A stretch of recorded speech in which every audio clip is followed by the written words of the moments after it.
Hello friends, welcome to you my YouTube channel medicine today. और आज के इस एपिसोड में हम बात करने वाले हैं खून की कमी के बारे में। खून की कमी जिसे एनीमिया कहा जाता है, डायग्नोसिस के रूप में एनीमिया बोलते हैं। और तो ये क्यों होता है, इसका कारण क्या है, इससे कैसे बच सकते हैं और इसका इलाज क्या है। पहले हम एनीमिया है क्या इसके बारे में बात करेंगे। मेल में नॉर्मल HB वैल्यू 14 से 18 मिलीग्राम परसेंट होता है और फीमेल में ये वैल्यू 12 से 15 मिलीग्राम परसेंट होता है। अगर ये नॉर्मल वैल्यू से हीमोग्लोबिन नीचे आ जाता है तो उसी को एनीमिया कहा जाता है। ये सीवियर और मॉडरेट दोनों कंडीशन में हो सकता है।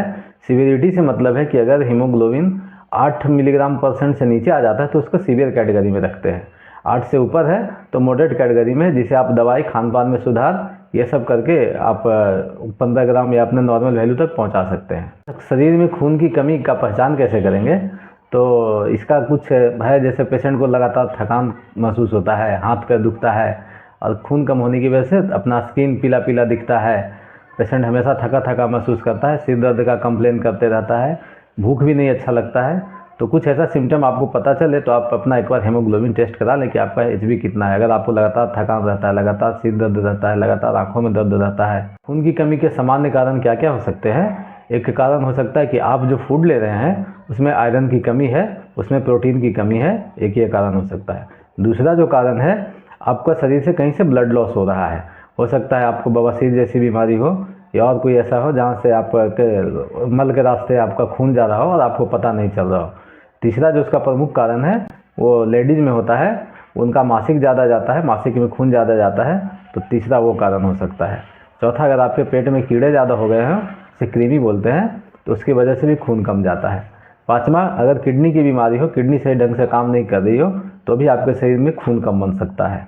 प्रेग्नेंट वुमेन में भी, ज़्यादातर प्रेग्नेंट वुमेन में हीमोग्लोबिन की मात्रा कम होती है। हीमोग्लोबिन 11 से नीचे हो, 11 से 10 mg% के आसपास में हो, तो आप अपना डाइट सुधार के और वो पूरा कर सकते हैं। जैसे डाइट में आप अपना हरा साग सब्जी बढ़ा सकते हैं, अनार ले सकते हैं, चुकंदर ले सकते हैं, साग ले सकते हैं। अपने खाने में दाल की मात्रा बढ़ा सकते हैं और खट्टे फल, संतरा, मौसमी बढ़ा सकते हैं। तो इससे विटामिन C मिलता है, तो विटामिन C जो है वो HB के हीमोग्लोबिन बढ़ाने में मदद करता है। आप कभी भी अगर हीमोग्लोबिन कम हो तो मैं तो पहले बोलूँगा आप अपने डॉक्टर से सजेशन लें और रूट ऑफ कॉज पता करें। जैसा कि मैं हर वीडियो में बताता हूँ कि हीमोग्लोबिन कम होने का रीज़न क्या है, आप पहले वो पता कर लें। अगर सामान्य रूप से ऐसा कम है, आपको कोई बीमारी ऐसी नहीं है, तो आप उसको बढ़ाने के लिए फिर टैबलेट वगैरह, जैसा मैंने बताया, आप अपने डाइट में चेंज कर सकते हैं। और उसके बाद कुछ आयरन सप्लीमेंट्स भी आता है, टैबलेट आता है, आयरन का गोली आता है, वो आप ले सकते हैं, अपने डॉक्टर की सलाह से ले सकते हैं। प्रोटीन पाउडर ले सकते हैं। और विटामिन B12 की वजह से भी, डिफिशियंसी की वजह से भी कभी कभी हीमोग्लोबिन कमता है, तो विटामिन B12 का इंजेक्शन ले सकते हैं। तो इतना करने से आपका HB जो है वो लगभग सामान्य होने को आ जाएगा। पर आपको हमेशा अपने डाइट पे फोकस रहना पड़ेगा। हमेशा आपको हरा साग सब्जी, दाल, और थोड़ा अगर आप नॉनवेज लेते हैं तो चिकन मछली वगैरह लें, तो हमेशा आपका HB मेंटेन करके रखेगा। इसके साथ ही मैं आपको 1 2 3 मेडिसिन और सिरप बता दे रहा हूँ जिनको जो सूट करे। जिनको सिरप अच्छा लगता है सिरप ले सकते हैं, जिनको टैबलेट अच्छा लगे वो टैबलेट ले सकते हैं। कैप्सूल आता है फेफोल-जेड करके, आप एक कैप्सूल 2 बार ले सकते हैं। दूसरा एक टैबलेट आता है लिवोजेड करके, वो भी टैबलेट आप एक टैबलेट 2 बार ले सकते हैं। अगर आपको टैबलेट नहीं अच्छा लेना लगता है तो आप सिरप ले सकते हैं। एक आर्बिटोन करके आता है सिरप, बहुत ही अच्छी सिरप है खून बढ़ाने की। और दूसरा एक डेक्सोरेंज आता है, वो उससे भी हीमोग्लोबिन बढ़ता है, उसका टेस्ट भी अच्छा लगता है।